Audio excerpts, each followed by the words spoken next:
nossa proposta hoje, de uma forma breve, é trazer aqui um resumo daquilo que eu escrevi no final do ano passado, né? Este livro, Expiação Ilimitada, ele foi lançado em novembro, entre novembro e dezembro do ano passado, pela editora Reflexão, e aqui nós buscamos sintetizar as crenças fundamentais sobre o significado, a intenção, a extensão, o alcance, de uma forma geral, a aplicação da morte de Cristo. Então, estes foram os nossos objetivos ao escrevermos este livro.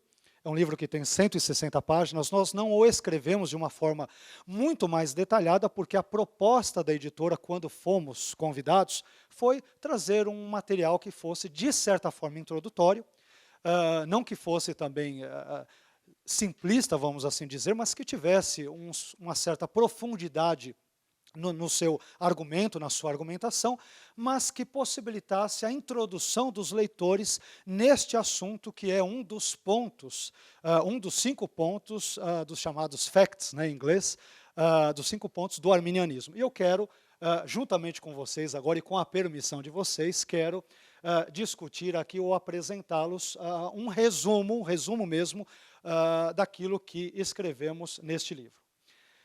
Como que o nosso livro foi organizado? Ele foi organizado em 4 partes com um apêndice, poderíamos então dizer que em 5 partes, que são as seguintes. Daqui a pouco eu vou passar em revista brevemente cada um desses pontos.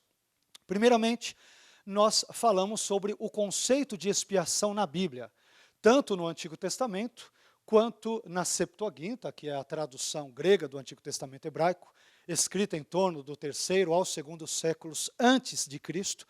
E citamos também a Septuaginta porque a maioria das vezes, a maioria esmagadora das vezes, em que os autores neotestamentários fazem referências, alusões diretas ou indiretas ao Antigo Testamento, eles o fazem citando especialmente a Septuaginta, tá? A tradução grega, a mais famosa das traduções do Antigo Testamento hebraico, que é a Septuaginta, escrita entre 3º e 2º séculos antes de Cristo. Por isso que nós também a citamos aqui, ainda que brevemente. E depois, obviamente, terminamos por citar o conceito de expiação também no Novo Testamento, ok? Daqui a pouco eu vou falar um pouco mais detalhadamente sobre cada um desses pontos. Depois, o 2º capítulo do nosso livro é Teorias sobre a Expiação. Existem muitas teorias, eu busquei selecionar aqui apenas 6 delas, mas se vocês verem alguns outros livros, eles trarão 10, 11, 12, 13, 14 teorias. Mas, a meu ver, as teorias adicionais, elas são, guardadas as devidas proporções, elas são, de certa forma, desdobramentos destas 6 teorias.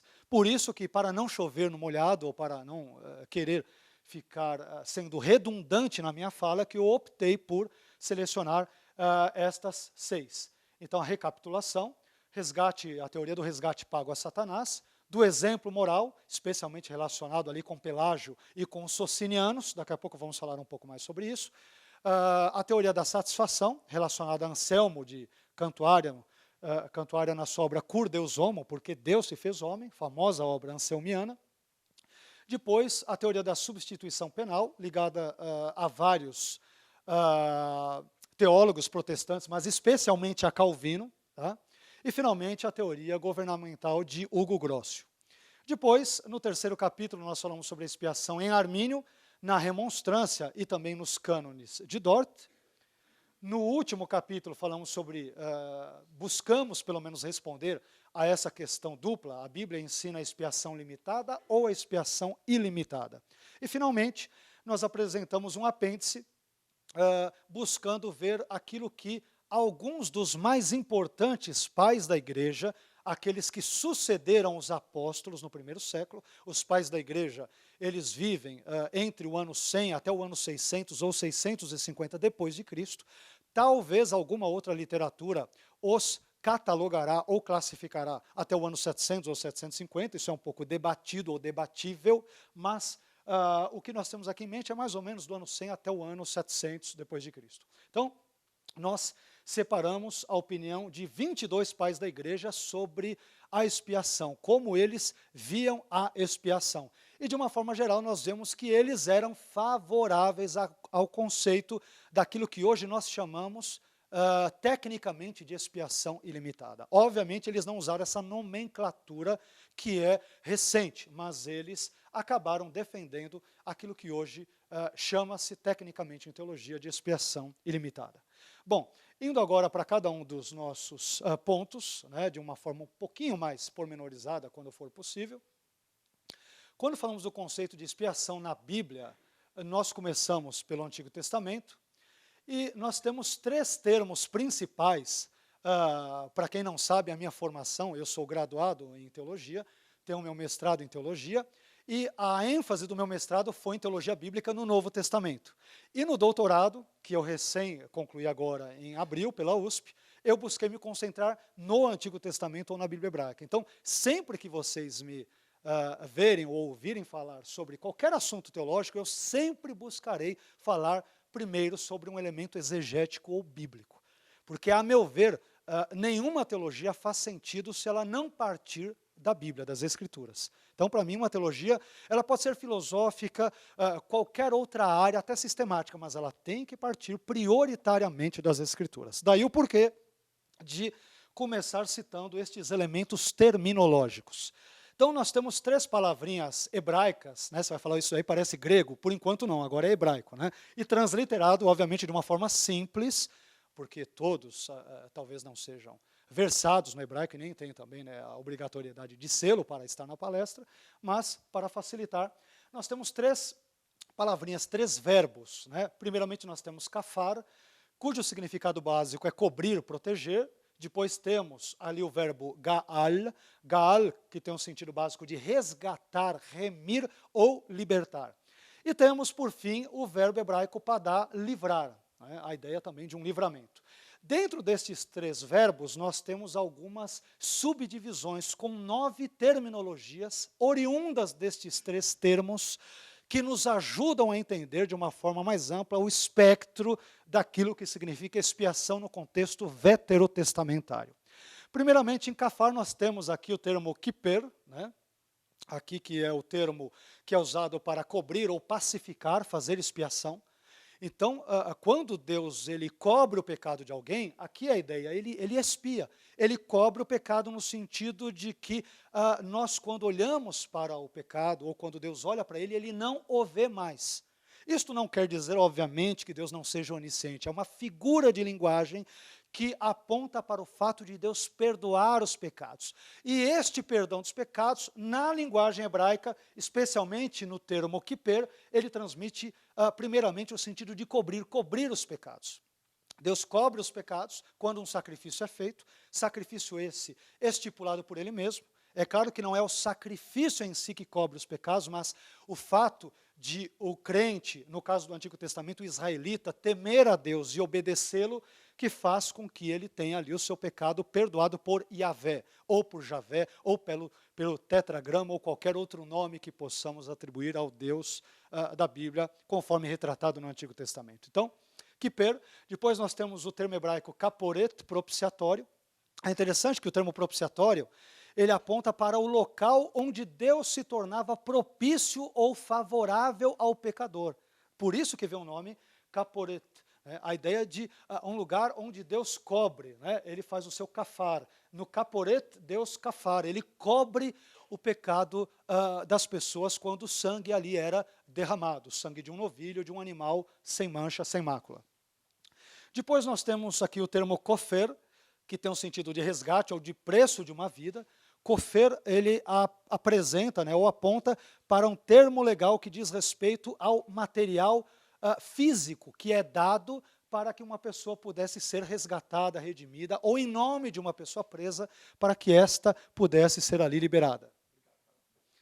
Depois nós temos Kippurim, de onde vem a expressão hebraica Yom HaKippurim, que quer dizer o dia da expiação, ou o dia das expiações, uma vez por ano, quando o sumo sacerdote entrava no Santo dos Santos, então oferecia ali um sacrifício para que este expiasse ou perdoasse o pecado de todo o povo de Israel. Eu vou tentar correr aqui, porque se eu ficar só aqui, nós vamos ir longe, mas vamos lá. Depois nós temos Gaal, resgatar, de onde advém dois termos, né, dois substantivos em hebraico, Geulah, que quer dizer redenção ou preço da redenção, e por fim nós temos Goel.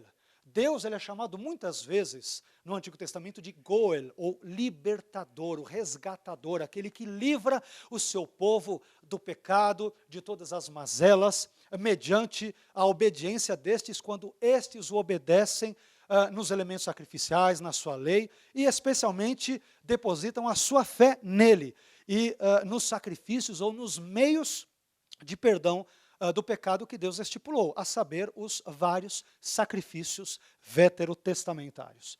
Depois nós temos o termo padá, livrar, e temos alguns termos dele derivados. Peduim, resgate, pedut, que também tem um sentido de resgate, temos algumas referências aqui bíblicas de uma forma geral, e depois temos o termo hebraico pidion, dinheiro de resgate. Uma pessoa, de repente, imaginemos que entre um conflito entre dois exércitos ou dois reinos, um reino vencesse o outro e o outro tivesse algumas pessoas sequestradas ou feitas prisioneiras. Como que essas pessoas eram libertas? Por meio de um pidion, um dinheiro de resgate. Normalmente, peças de prata. Essas peças elas eram pagas para soltar um determinado prisioneiro de guerra, então este era liberto. Essa é a ideia de resgate.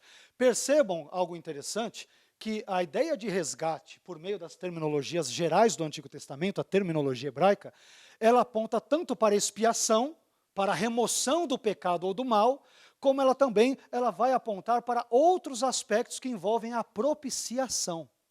E aqui é que nós temos o nosso entendimento de expiação, e eu já vou adiantando aqui o que eu particularmente penso sobre expiação. A meu ver, expiação é uma palavra, é um conceito bíblico, nós já vimos que o conceito é absolutamente bíblico, mas a expiação é um termo que ele tem dois alcances, ou dois significados. De um lado, nós poderíamos dizer que expiação significa o ato de remover o pecado, obviamente do pecador.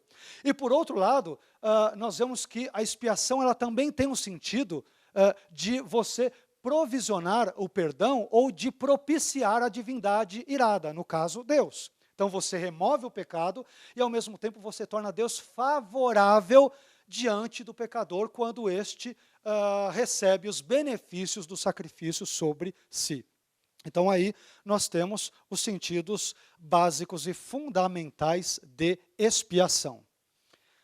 Quando nós vamos para a Septuaginta, eu vou correr um pouquinho, que eu quero depois ver se eu me detenho mais em Armínio, senão nós vamos desfocar aqui o nosso assunto. Mas vamos lá. Nós temos 4 termos, especialmente aqui em grego, obviamente eu os coloquei de forma transliterada também para facilitar a nossa interação.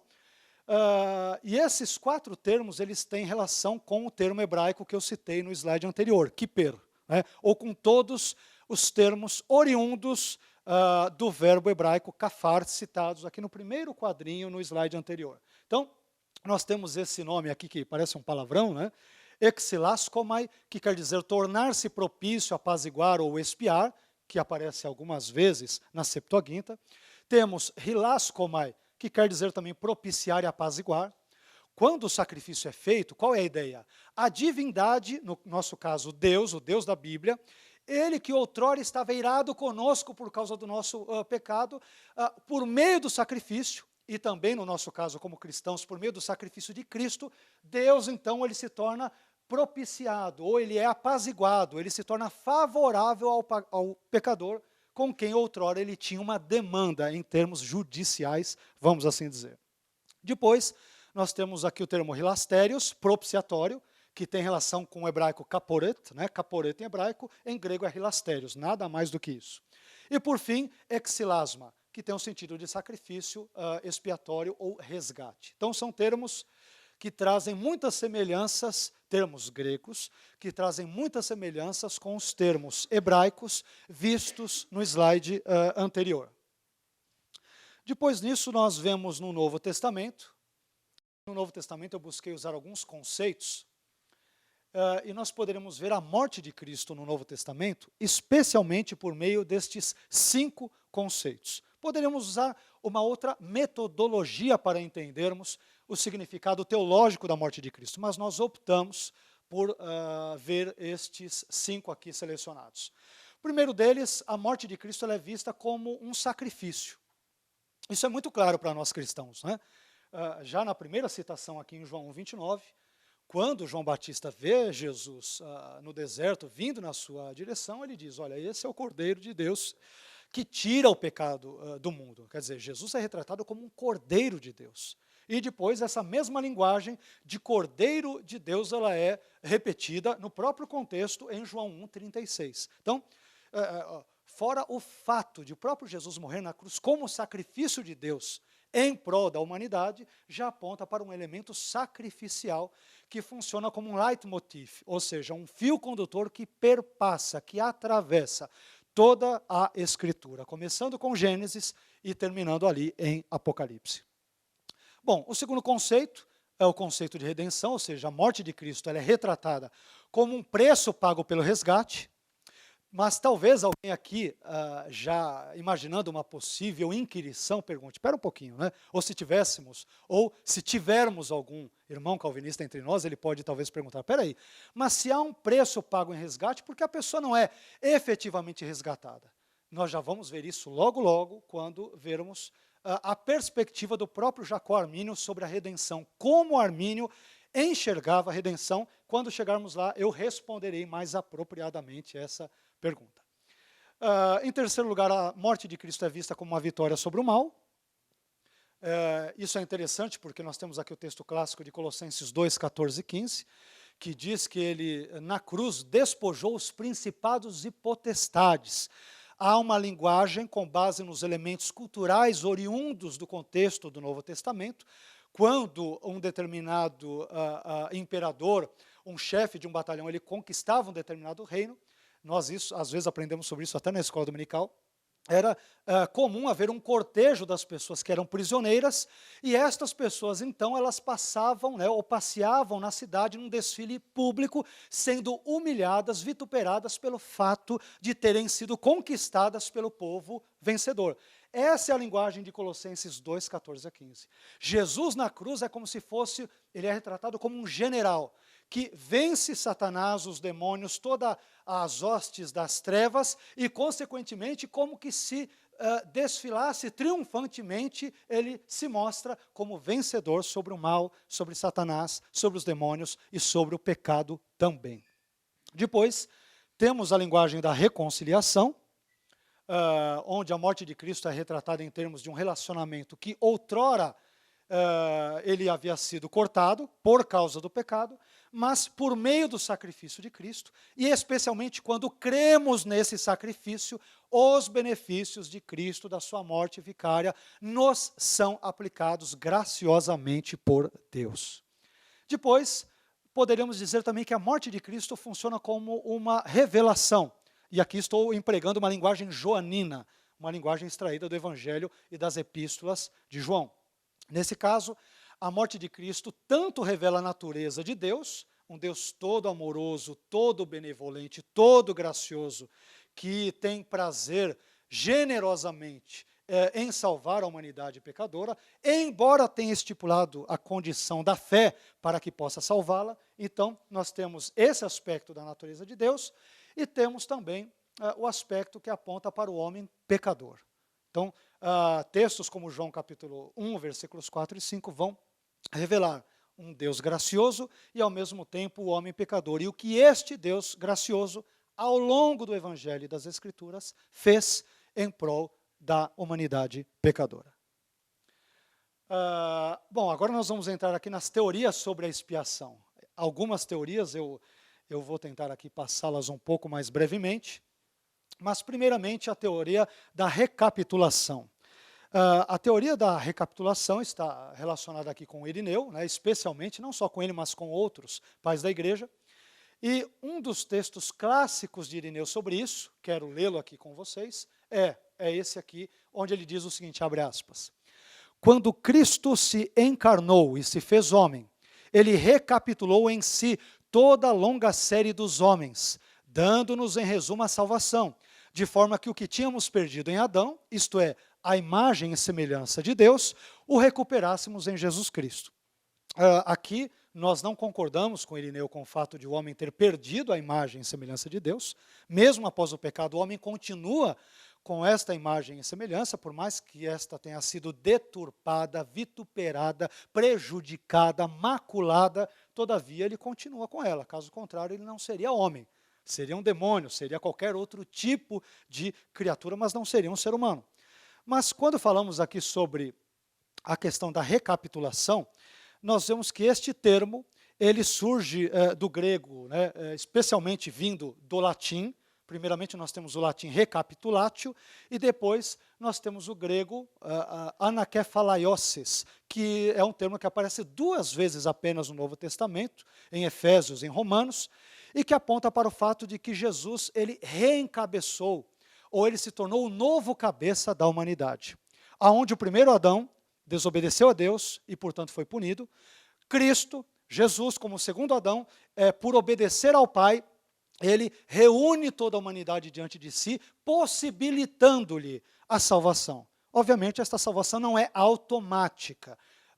Não estamos dizendo que Irineu tenha ensinado necessariamente o universalismo, mas quando nós estamos em Cristo, por meio da fé, então nós participamos dessa recapitulação que Cristo fez ao encarnar-se, ao viver e especialmente ao morrer por nós na cruz.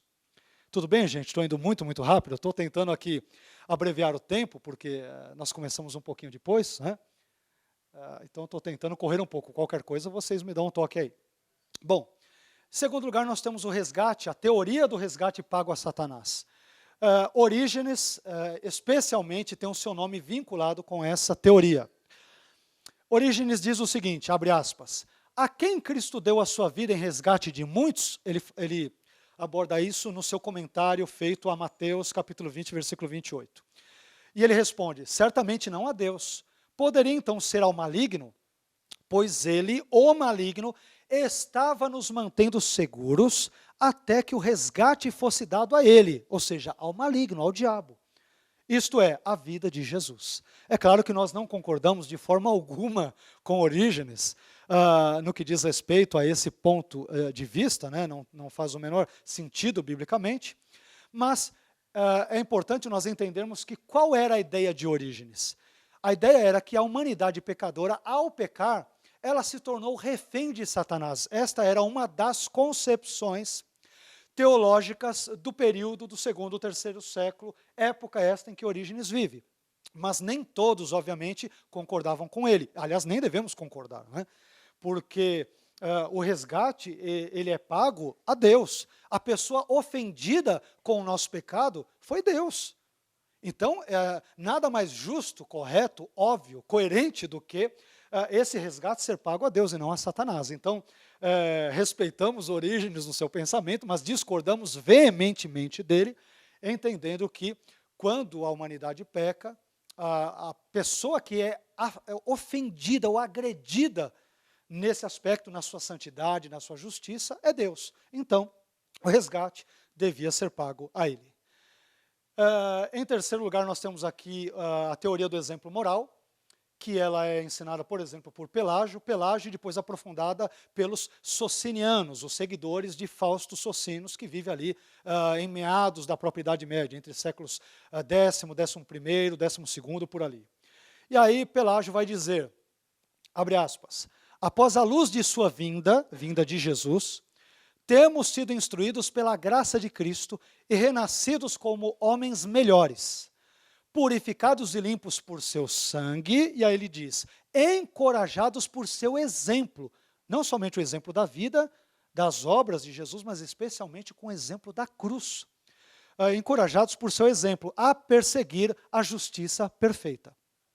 Com base nesse tipo de escrito pelagiano, né, escrito pelo próprio Pelágio, é que os socinianos, mais adiante, ao longo da história da igreja, eles vão dizer, por exemplo, que a morte de Cristo ela serviu de um bom exemplo para a humanidade. Não é que Cristo necessariamente tenha expiado os nossos pecados ou tenha morrido para fazê-lo, mas ele morreu para nos servir de um bom exemplo. Quer dizer, olha como Jesus viveu, ele obedeceu ao Pai em tudo e foi obediente até a morte de cruz. Ele nos serve de um bom exemplo. É óbvio que nós não podemos aceitar essa teoria, porque embora seja verdade que Jesus nos serviu de exemplo, todavia ele não morreu na cruz apenas para nos servir de exemplo, ele morreu na cruz a fim de perdoar os nossos pecados e de nos reconciliar com o Pai, reatando o relacionamento que outrora estava rompido por causa do pecado. Tá? Então todas essas teorias, percebam, elas têm pontos positivos. Todavia, todas elas, se vistas isoladas, obviamente elas redundarão numa visão deficiente da morte de Cristo e até mesmo descambarão uma ou outra para um aspecto mais herético, assim digamos. Bom, depois nós temos a teoria da satisfação de Anselmo de Cantuária, que mencionamos aqui, que também vive entre os séculos 11º e 12º, e esse aqui é um trechinho extraído da sua famosa obra Cur Deus Homo, em latim, ou seja, Por que Deus se fez homem. Uma obra maravilhosa, se você não leu, você deve lê-la, né, para entender melhor como Anselmo via a expiação de Cristo. E para nós, arminianos, ou para aqueles que se simpatizam com o pensamento de Armínio, ou de repente não aceitam, mas querem estudar com mais detalhes, estudiosos como Roger Olson vão dizer que a visão de Armínio era uma variação da teoria da satisfação de Anselmo. Tá? Então, a concepção de Jacó Armínio da expiação, como ele via o significado da expiação, Roger Olson, que é um dos maiores estudiosos da teologia arminiana, ele vai dizer que é uma variação do pensamento de Anselmo. E Anselmo diz o seguinte, abre aspas, ele, Jesus, ofereceu espontaneamente ao Pai sua vida e satisfez pelos pecadores o que não devia por si mesmo. Claro, não devia por si mesmo porque ele não tinha nenhum pecado. E aqui nós concordamos com Anselmo, sem a menor dúvida. Anselmo às vezes é criticado porque ele não criou uma conexão óbvia entre o conceito de satisfação e a ideia de que Jesus, pela sua morte, efetivamente removeu os pecados na cruz. Por causa dessa falta dessa conexão necessária ou mais clara, é que alguns críticos do pensamento anselmiano acabam descartando esse tipo de perspectiva expiatória. Né? Mas vamos lá. Eu até gostaria de comentar mais, mas eu peço a vocês perdão, porque como nós temos que avançar em outros pontos, e eu não quero, obviamente, deixar de falar sobre Armínio, que é o nosso foco central desse segundo congresso da teologia arminiana. Estamos dando apenas os prolegômenos, né? Apenas um elemento introdutório, mas calma que já vamos chegar em Armínio. Depois temos a substituição penal, que ela é seguida por muitos protestantes, mas é idealizada especialmente por Calvino. Tá? Calvino ele fica impressionado com a concepção da teoria da satisfação de Anselmo, e Calvino, que estudou direito, ele acaba elaborando um pensamento expiatório que seja voltado para a questão da jurisprudência. A área dele era essa, então ele acaba associando a algo que era fruto do seu elemento vivencial a um elemento teológico sobre expiação. Calvino vai dizer nas Institutas, abre aspas, Cristo interveio como intercessor, tomou a penalidade sobre si, aqui um conceito do direito, a penalidade sobre si, e a suportou, embora ela fosse merecida com justiça pelos pecadores. Perceba que a linguagem é anselmiana. Claro que ele usa mais a ênfase aqui na ideia da penalidade. Anselmo usa a linguagem da satisfação, mas o linguajar ele é muito próximo, é muito aproximado ao linguajar do outro. E não precisamos dizer que a maioria esmagadora dos protestantes, dos cristãos, acabaram aceitando essa visão, não somente de Calvino, como de muitos teólogos protestantes, como também a explicação anselmiana que vimos no slide anterior.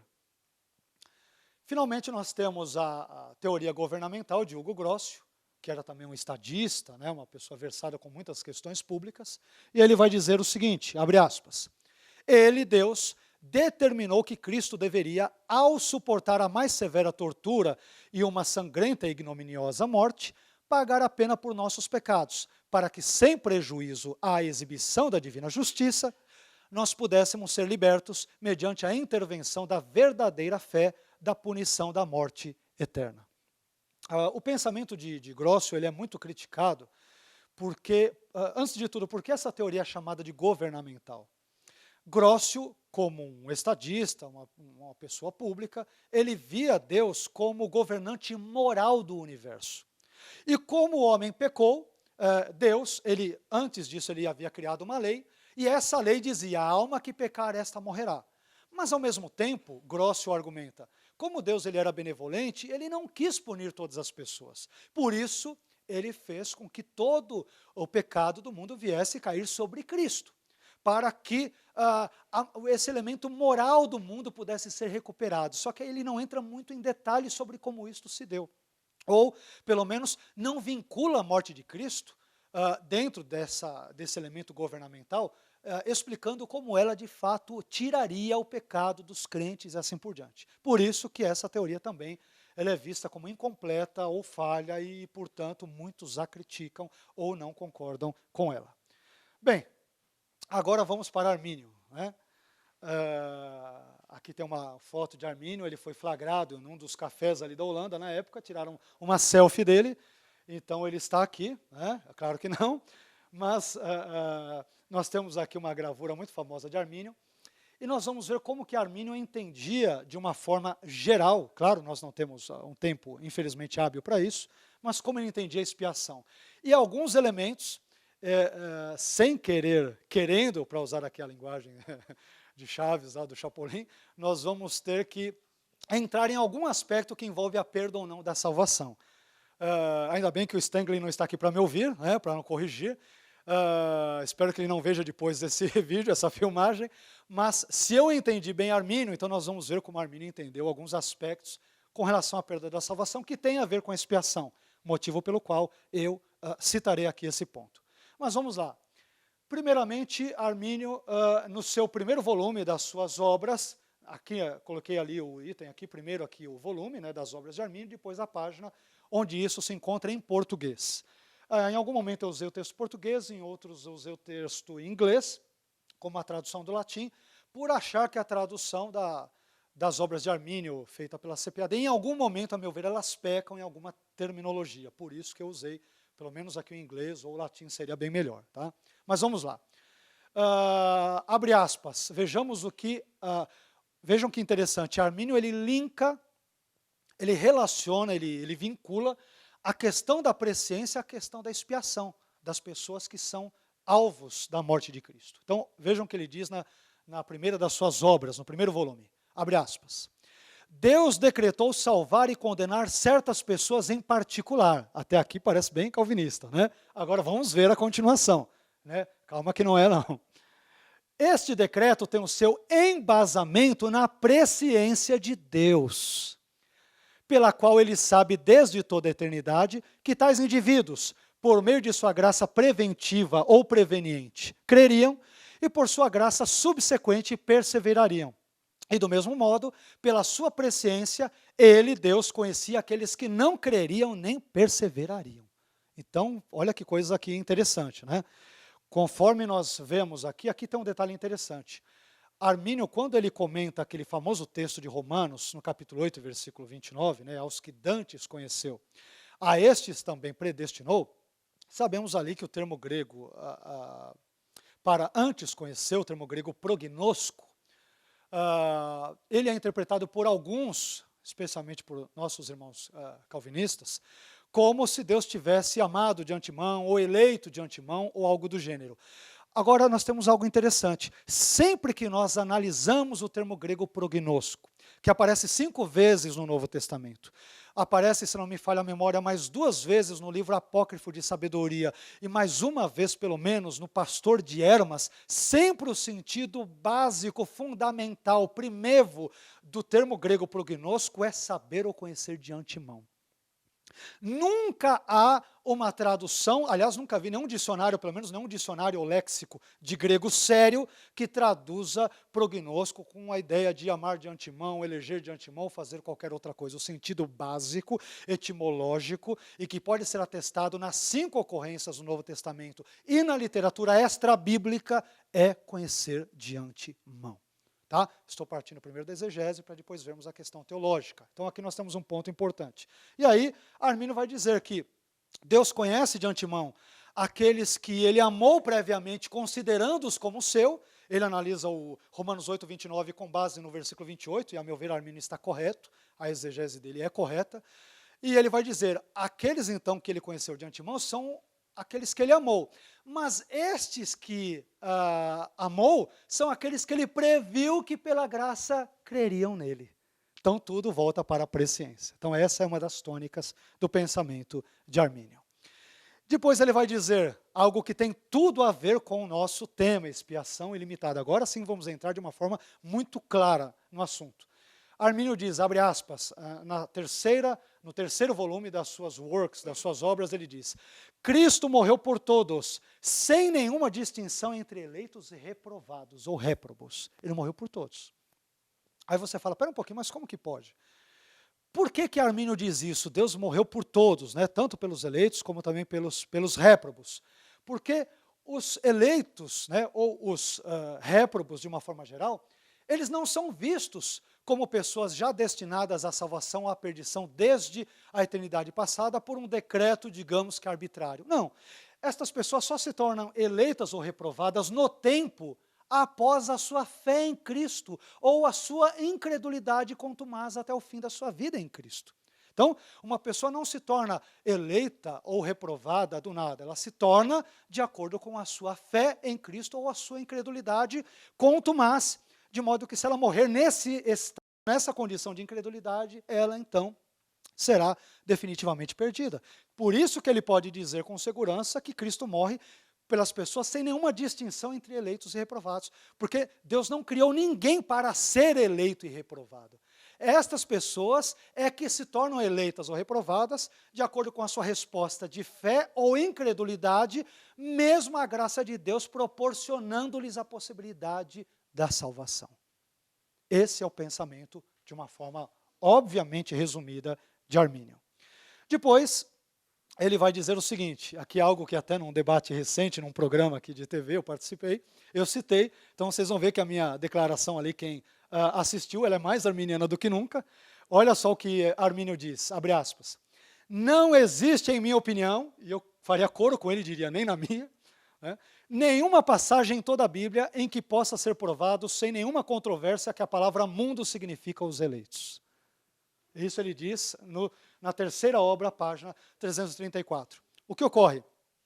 Armínio, ele cita primeiro João 1, 29, João 3, 16, João 4, 42, 1 João 2, 2, ele cita todos esses textos famosos joaninos, e aí ele faz uma crítica àqueles que o contestam. Ele diz, espera um pouquinho, não dá para a gente dizer que mundo são os eleitos, ou o mundo dos eleitos, como, digamos, calvinistas rígidos, vamos assim chamá-los, diziam na época dele, e como calvinistas até dos nossos dias dizem. Então, a crítica de Armínio, ao meu ver, é uma crítica muito simples, né? Ora, se você quer defender que cosmos, em qualquer ou quaisquer desses textos, especialmente naqueles soteriológicos, diz respeito ao mundo dos eleitos, poxa, me mostre alguém que faça esse tipo de tradução, de exegese, algum dicionário sério, um léxico sério, e aqui eu concordo com ele, ninguém nunca vai querer provar isso, pelo menos eu não conheço nenhum autor sério que vá se arriscar a dizer uma barbaridade dessas e dizer que cosmos pode significar eleitos, mundo dos eleitos ou algo do gênero. Então, aí é que pega um dos elementos cruciais no debate, na controvérsia calvinista arminiana. Bom, agora que nós vamos entrar em outro negócio um pouquinho complicado, vamos de novo aqui com Armínio, com uma das selfies da época que tiraram ali. Agora nós vamos ver aqui como ele entende de uma forma mais detalhada e técnica a expiação, que é o nosso assunto, e aqui nesse mesmo slide que vou entrar na questão ou não da perda da salvação em Armínio, porque também tem a ver com o assunto. Vamos lá. Primeiramente, Armínio diz o seguinte, nesse balãozinho que aqui colocamos, ele faz uma distinção entre dois tipos de redenção. E isso é extremamente importante, que normalmente até nem arminianos conseguem fazer essa distinção que Armínio faz. Eles não perceberam isso na leitura de Armínio. E olha o que ele diz, abre aspas. Ela, ou seja, a redenção, foi obtida para o mundo inteiro. Foi obtida para todos, todo mundo é todo mundo mesmo, sem exceção. Coloca aí quem você quiser. Judas, o anticristo, está todo mundo aqui. Se o anticristo foi um homem, 2 Tessalonicenses capítulo 2, diz que ele foi um homem, não é isso? Ele é chamado de anthropostes anomias em grego, ou seja, o homem da iniquidade. Então ele era um homem. Se é um homem, ele foi objeto da redenção obtida, todos os homens. Só ressaltando aqui, Armínio não chegou a esse ponto de estar o anticristo, isso aqui é por responsabilidade minha, tá? Eu só estou seguindo a lógica do pensamento. Se o anticristo é um homem, então ele é alvo da redenção obtida. Agora vem a segunda parte. A redenção foi obtida para o mundo inteiro e para todos e cada um dos homens, mas ela foi aplicada apenas aos fiéis ou crentes. Aqui eu coloquei crentes entre colchetes, porque a tradução da CPAD traz fiéis, e ao meu ver não é uma boa tradução, porque fiéis dá margem para entender outras coisas. Aqui, a ideia até do inglês é believers, né? Crentes, não necessariamente fiéis. Então, esse quadrinho vai deixar bem claro. Armínio distingue redenção obtida e redenção aplicada. A redenção, a morte de Cristo como redenção na cruz, ela é obtida para toda a humanidade. Olha lá, o mundo inteiro e para todos e cada um dos homens, todos, sem exceção. Então, ela é obtida para todos. Daí a ideia da expiação ser ilimitada na sua intenção e extensão. Agora, na aplicação, ela envolve todos? Não. Armínio vai dizer, ela só é aplicada para os fiéis. Entenda-se aqui, crentes e eleitos. Só que aqui tem um detalhezinho que eu já estou entregando já o ouro. Armínio diz crentes e eleitos. Ele cita duas classes de cristãos. E isso tem a ver com a ideia da perda ou da segurança da salvação. Olha que interessante, ele fala crentes e eleitos. Espera aí, os crentes não são eleitos? Os eleitos não são crentes? Então, embora para Armínio os eleitos sejam crentes, os crentes não são necessariamente eleitos. Isso é uma característica, uma peculiaridade do pensamento de Armínio. E olha só o que ele vai dizer. Como diz o outro, para não ficar nas minhas palavras, vamos ver o que Armínio diz. Aqui eu estou usando primeiramente a versão em inglês, e depois, na página 284, que corresponde em português na página 350, porque a tradução em inglês está melhor do que a de português. Olha o que Armínio diz. Crentes e eleitos não são corretamente tidos pelas mesmas pessoas. Ele está dizendo, não são iguais. Crente é uma coisa, eleito é outra. Olha só que interessante. E aí tem um detalhe que vai entrar na perda da salvação. Se formos seguir a lógica, Armínio defendia a possibilidade da apostasia, estou entrando numa área que não é a minha, o Dr. Stenglen falará sobre isso amanhã. Se eu compreendi bem Armínio, então os crentes podem perder a salvação. Agora os eleitos não. E por que os eleitos não podem? Lembrem-se do que nós vimos no slide anterior, eu estou sendo coerente com o pensamento de Armínio. Se as pessoas são eleitas com base na fé prevista, Deus previu que elas creriam em Cristo pela graça preveniente, e pela mesma graça Deus previu que elas permaneceriam crentes até o fim, essas pessoas não podem perder a salvação. Ok? Seguindo a lógica do pensamento de Armínio. Então, eleitos não podem perder a salvação.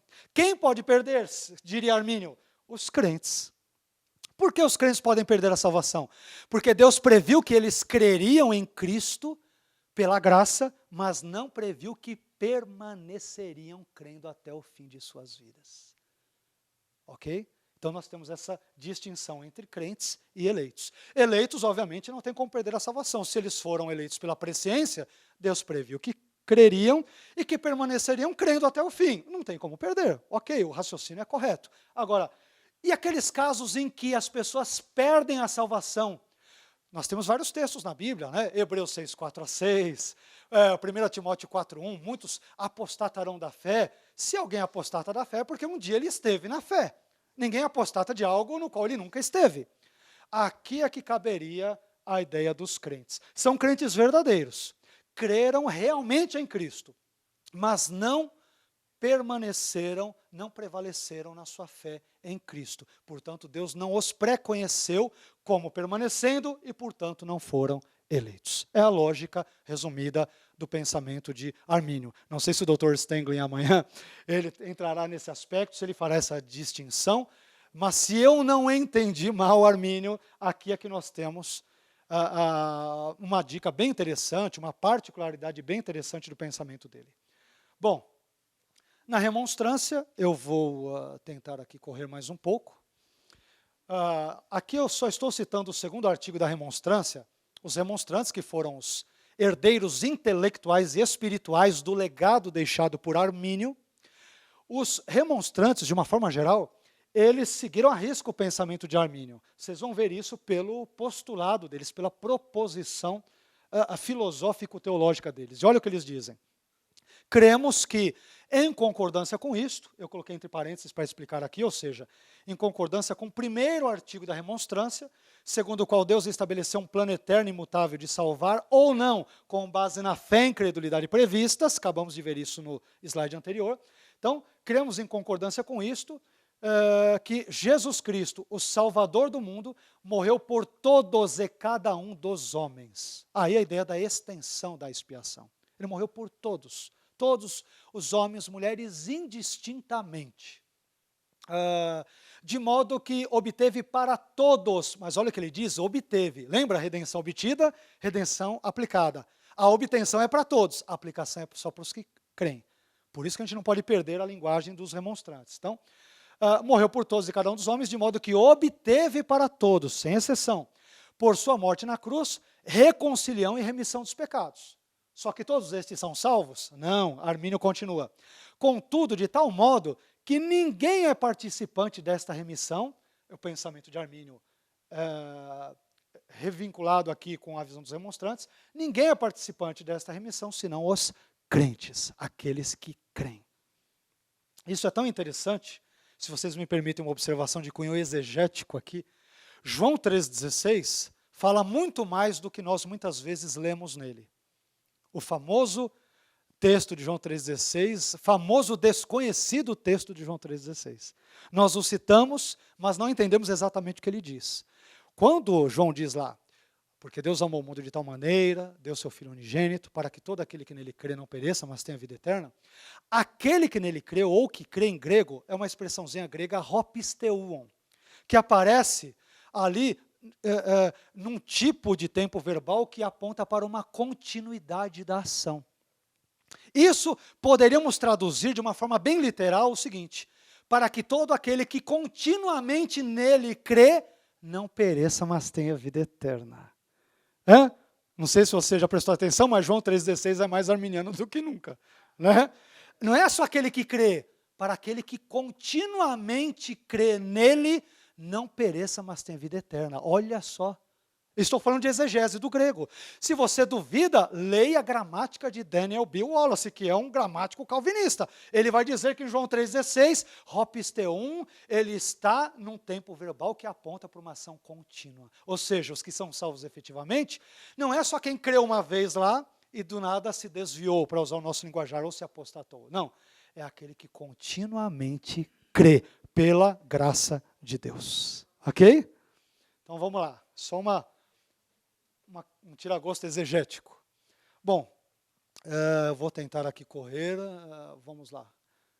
Eu não sei se o Wellington está aí para aí, acho que eu posso ir até 8h30, será que eu posso? Bom, vamos lá. Então, vamos lá, qualquer coisa, posso, depois eu apanho vocês, né? Vamos lá.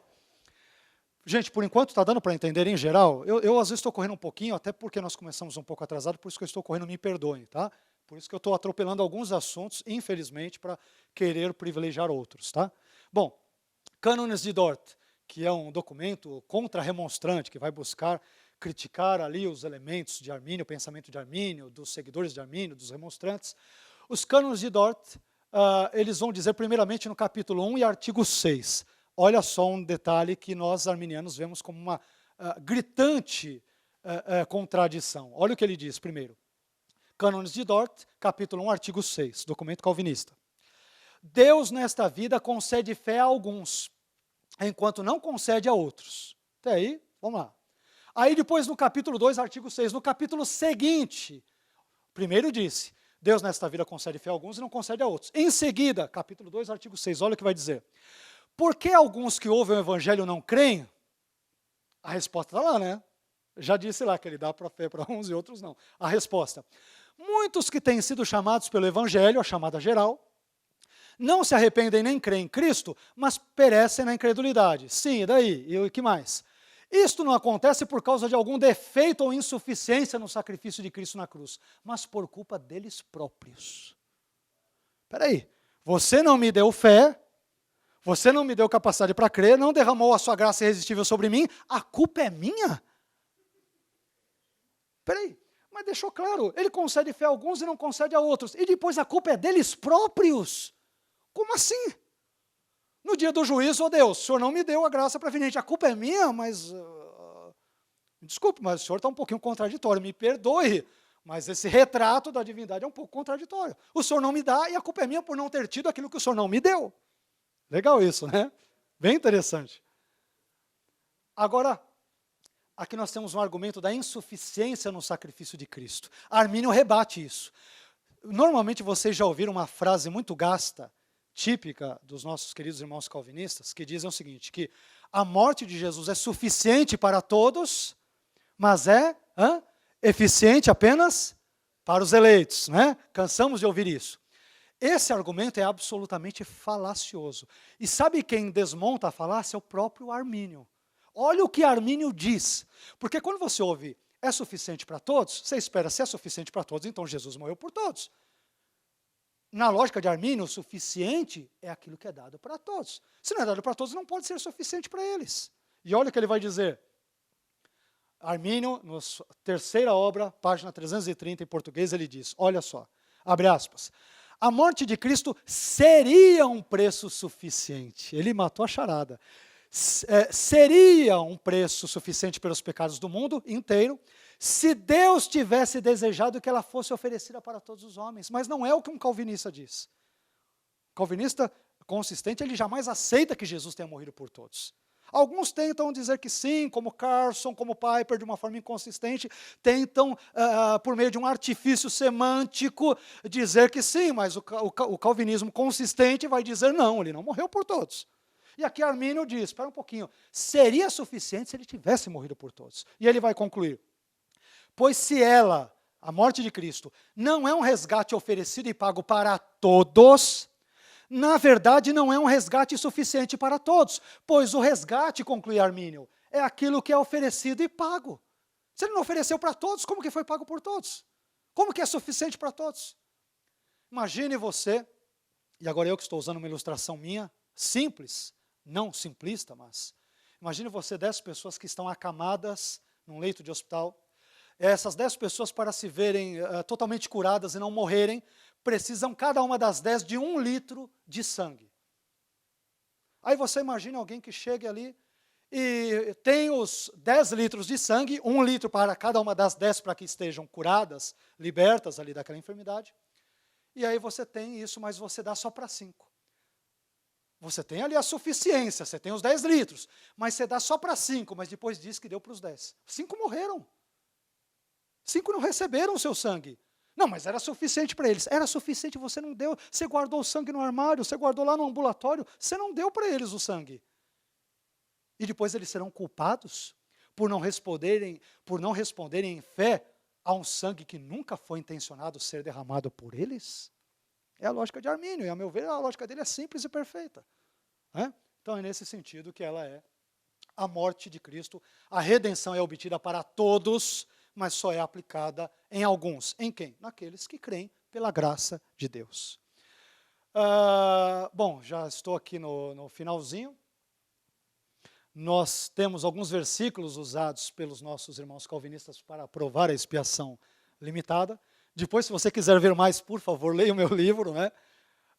Lá tem mais exemplos, não tão aprofundados assim, porque, como eu disse na introdução desta nossa fala, desta palestra, o propósito, quando fomos convidados pela editora Flexão, foi trazer uma obra de cunho mais introdutório. Então, eu não pude ali tratar, nem foi o objetivo tratar com a profundidade que eu poderia, ou desejaria, ou gostaria, né? Mas, pelo menos introdutoriamente, você, creio eu, encontrará muitos elementos ali importantes e interessantes. Mas vamos lá. Eu separei aqui 4 dos versículos mais usados. Poderíamos citar outros, mas separei esses 4 aqui.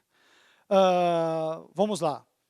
João 10,15. Assim como o Pai me conhece a mim, e eu conheço o Pai e dou a minha vida pelas ovelhas. João 10,15. Depois, João 15,13. Ninguém tem maior amor do que este, de dar a alguém a própria vida em favor dos seus amigos. Depois, Efésios 5,25. Maridos, amai vossa mulher, como também Cristo amou a igreja e a si mesmo se entregou por ela, né, pela igreja. Depois, nós temos, por fim, aqui, João 17,9. É por eles que eu rogo, pelos discípulos, Jesus diz. Não rogo pelo mundo, mas por aqueles que me deste, porque são teus. Normalmente, estes são argumentos usados à torto e direito pelos nossos irmãos calvinistas em controvérsias que envolvam calvinismo e arminianismo. Agora, eu coloquei aqui que esse tipo de pensamento, em termos lógicos, ele apresenta uma falácia, a falácia da inferência negativa, né? E a falácia é a seguinte: a demonstração de uma proposição, ela não desmente ou invalida o seu oposto. Trocando em miúdos, não podemos inferir algo negativo, isto é, Cristo não morreu pelo grupo A partir de uma declaração positiva, Cristo morreu pelo grupo B. Não é porque ele morreu pela igreja, pelos seus amigos, que ele morreu pela sua noiva, que ele não tenha morrido pelo mundo e que não tenha amado o mundo. É tão simples quanto. Assim como o fato de você amar sua esposa, não significa que você não ame seus filhos. O fato de você amar sua esposa e filhos não significa que você não ame o seu amigo do trabalho, uma pessoa no trânsito. Como cristãos, sabemos que devemos amar a todos, ok? Então, essa é uma falácia muito simples. E tem outro detalhe, é por eles que eu rogo. Jesus diz aqui que ele roga pelos seus discípulos e não pelo mundo. Se você ler depois a continuação de João 17, especialmente os versículos 21 e 23, você vai ver que Jesus tinha em mente o alcance do mundo. É só ler o contexto. A maioria esmagadora destas supostas refutações que o calvinismo faz do arminianismo, a maioria esmagadora são esclarecidas por meio de uma leitura atenta do capítulo anterior ou posterior. Normalmente não precisa recorrer ao grego e hebraico, normalmente. Às vezes sim. E quando nós o fazemos, normalmente nós conseguimos, né, ver que as coisas não são assim como muitas vezes são ditas. E aqui nós temos outro elemento. Embora Jesus ele tenha orado pelos discípulos nesse contexto, em outros contextos na Bíblia, nós vemos orações sendo feitas por Jesus e por alguns dos seus seguidores, por outras pessoas. Temos 2 exemplos simples. Jesus ele ora por incrédulos, por exemplo, em Lucas 23:34, quando ele diz: Pai, perdoa-lhes porque eles não sabem o que fazem. Ou ele só pediu para Deus perdoar, o Pai perdoar eleitos, né?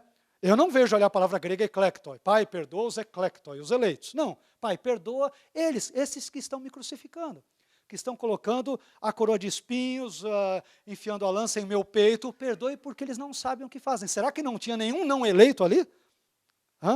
Então dizer que Jesus não orou ali, poxa, é complicado. E o próprio Paulo, em Romanos 10:1, ele ora pelo Israel não salvo ou pelo Israel incrédulo, desejando ardorosamente a sua conversão. Você acha que Paulo estava preocupado que ali havia eleitos ou não eleitos? Ele ora por todo Israel. Porque ele sabia que a possibilidade de salvação para todos seria possível pela graça, desde que a pessoa não resistisse à graça divina. Bom, com relação a versículos usados pelo arminianismo, eu já citei aqui, eu tentarei ser breve, porque já estamos aqui quase no finalzinho.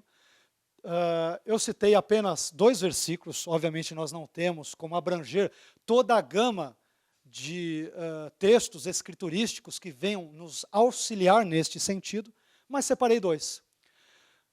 João 1:29, no dia seguinte, João viu a Jesus que vinha para ele e disse: Eis o Cordeiro de Deus que tira temos aqui um particípio presente, hoairon, o que tira ou o que está tirando. O que tira o pecado do mundo, cosmos, mais uma vez. Depois temos João 3,16, porque Deus amou o mundo de tal maneira que deu seu Filho unigênito para que todo aquele que nele crê, pisteuon, outro particípio presente, não pereça, mas tenha vida eterna. O que eu disse para vocês agora, há uns 2 slides anteriormente, é interessante que o que tira aqui, hoairon, e o que crê, hopisteuon, ambos os verbos, ambas as expressões estão no particípio presente. Ou seja, quando Jesus vem ao mundo, ele se encarna, João Batista olha para ele, não quer dizer que ele já tirou o pecado do mundo. Normalmente os calvinistas nos acusam disso. Se Jesus tirou o pecado do mundo, então você está ensinando o universalismo, todos serão salvos. O contexto de João, capítulo 1, versículo 29, se você ler apenas um capítulo seguinte, no capítulo 2, você verá que estava próxima a festa dos judeus, a festa de Pêssar, mais conhecida como Páscoa. E uma das particularidades da Pêssar judaica é que nós lembramos daquele evento de Êxodo no capítulo 12, que quando os hebreus estão prestes a sair do Egito, o sangue é aspergido de um cordeiro nos umbrais, e apenas aqueles que aspergissem tal sangue, estes, o destruidor, em hebraico mashrit, né, alguns veem como um demônio da destruição, ele pularia aquelas casas. Então perceba que as pessoas não têm o pecado retirado automaticamente. Isso só é feito mediante um ato de fé.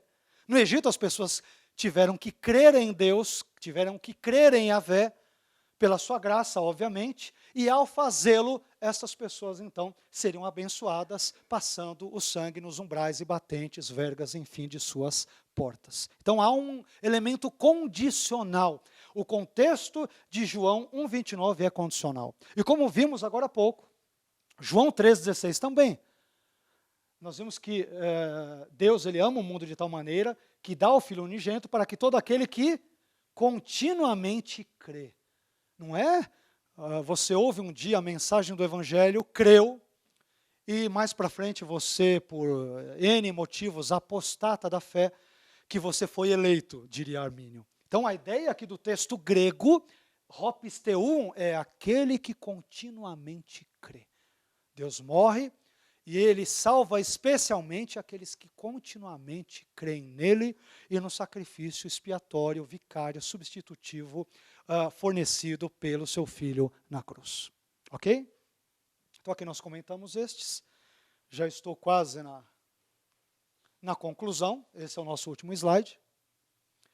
E aqui eu quero terminar seguindo aquilo que nós nos propusemos a escrever no nosso livro sobre expiação ilimitada. Eu quero citar um calvinista aqui no final, John Davenant, que foi um bispo calvinista, versado na história da igreja e nos pais da igreja. E por que a opinião de John Davenant é importante para o nosso assunto da expiação ilimitada? Porque ele esteve presente no Sínodo de Dort, em 1618, era calvinista, versado na história da igreja, nos pais da igreja, esse período que eu lhes disse no início da minha fala, que compreende aproximadamente os anos 100 até 650 ou 700 depois de Cristo. E aí, John Davenant vai dizer o seguinte, abre aspas, pode ser verdadeiramente afirmado, um calvinista falando, que esteve presente no Sínodo de Dort, pode ser verdadeiramente afirmado que antes da disputa entre Agostinho e Pelágio, lá quarto, quinto século, que aliás será fruto da fala do meu querido sucessor agora, não havia nenhuma dúvida concernente à morte de Cristo. Dúvida no que diz respeito ao quê? Se ela devia ser estendida a toda a humanidade ou ser confinada somente aos eleitos. Pois os pais da igreja, quando falavam da morte de Cristo, descreviam-na para nós como empreendida e suportada para a redenção da raça humana. Então nós temos um calvinista que atesta isso com todas as letras e diz, olha, dizer que Jesus morreu por um grupo de pessoas é uma inovação que nem entre os pais da igreja outrora se viu. E aí, como uma prova disso, Depois você tem que, as referências, por favor, leia o meu livro lá no apêndice, você encontrará todas as referências, não somente o meu, mas também do nosso querido professor que virá depois. Né? Mas vejam só quem defende a ideia de que Jesus teria morrido por todos. Justino de Roma, selecionei só 22 nomes. Justino de Roma, Clemente de Alexandria, Orígenes, Novaciano de Roma, Eusébio de Cesareia, um dos primeiros historiadores da igreja, Atanásio de Alexandria, Hilário de Poitiers, Cirilo de Jerusalém, Gregório Nazianzeno, Basílio de Cesareia, Gregório de Nissa, Ambrósio de Milão, Crisóstomo, Teodoro de Mopsuestia, hoje uma região da Turquia, Mopsuestia, Agostinho, João Cassiano, Cirilo de Alexandria, Próspero de Aquitânia, Teodoreto de Ciro, Leão Magno, Ecumênio e Ambrosiastro. Somente eles criam que Jesus havia morrido por toda a humanidade. Somente eles. Então, meus queridos, nós estamos em boa companhia quando falamos que Jesus morreu por todos e cada um dos homens. Nós entendemos assim, nós arminianos, não somente porque a Bíblia o diz, mas porque historicamente as interpretações mais antigas, e não estou usando aqui um argumento falacioso da antiguidade, mas, a meu ver, seria complicado um assunto tão importante quanto a morte de Cristo ter sido desconhecido, a morte de Cristo feita por todas as pessoas ser desconhecida durante todos estes séculos. E só bem tardiamente é que alguns poucos iluminados chegariam à conclusão de que Jesus morreu para salvar apenas um grupo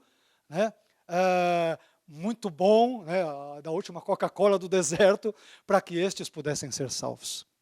A salvação, ela é, segundo Armínio, a redenção ela é obtida para todos, mas só é aplicada na vida daqueles que, pela graça de Deus, creem em Cristo. Amém? Eu quero terminar a minha fala. Quero ler algo aqui que eu também escrevi, se vocês me permitem, serei breve, viu, Wellington? O Wellington está quase jogando ali o sapato aqui em mim. Vocês lembram daquele evento que ocorreu lá, né? Tempos atrás eu estou quase sendo aqui alvejado. Mas eu quero ler algo simples, que eu escrevi é um trecho de um prefácio de um livro, que será lançado em breve, mas não vou falar muitos detalhes, mas que tem a ver um pouco com o arminianismo, a recém-história do arminianismo construída no Brasil. E editoras como a Reflexão têm tido um peso muito grande nisso, por isso que eu quero parabenizar em público aqui a figura do Wellington Gomes, a Carol Dias, que não está aqui, mas a editora Reflexão, pelo grande apoio que tem dado para o crescimento do pensamento da teologia arminiana no nosso solo tupiniquim, solo brasileiro. Mas eu quero ler o seguinte, e em seguida estarei concluindo, passando para o Wellington. Em 1972, o americano Edward Norton Lawrence escreveu um artigo científico intitulado "Será que o bater das asas de uma borboleta no Brasil desencadeou um tornado no Texas?" Tal pensamento deu origem àquilo que ficaria conhecido posteriormente como efeito borboleta. Isto é, o conceito de que o simples bater das asas de uma borboleta em uma determinada localidade do planeta pudesse provocar um tufão do outro lado do mundo. Em resposta à pergunta formulada por Norton, confesso que não saberia dizer ao certo se o bater das asas de uma borboleta no Brasil teria desencadeado ou não um tornado no Texas. Mas sei dizer que entre os séculos XVI e XVII, uma borboleta bateu as suas asas na Holanda. E aquilo que era inicialmente apenas uma suave brisa, atravessou o oceano, percorreu os séculos, adquiriu força e, num incrível desenvolvimento espaço-temporal, chegou até o Brasil como um furacão, atendendo hoje pelo nome de arminianismo. Senhores, não sei se vocês acreditam ou não, mas eu acredito. O arminianismo, que já vem desde o século XVI, ali 17 com Armínio, é um pensamento teológico que veio para ficar. É uma proposta teológica e soteriológica, a meu ver, mais condizente com as Escrituras do que o calvinismo, embora respeite absolutamente os meus queridos irmãos calvinistas no seu direito de esposar as suas crenças. Mas que bom que um dia uma borboleta bateu as asas e esta suave brisa nos alcançou de modo que pudéssemos realizar hoje aqui, ainda que incipientemente, esse segundo Congresso de Teologia Arminiana no Brasil, especialmente em São Paulo. Quero agradecê-los por emprestarem bondosamente os seus ouvidos e espero que, de alguma forma, tenha contribuído de algum modo para este assunto. E não esqueçam, por favor, de comprar o livro. Muito obrigado a todos.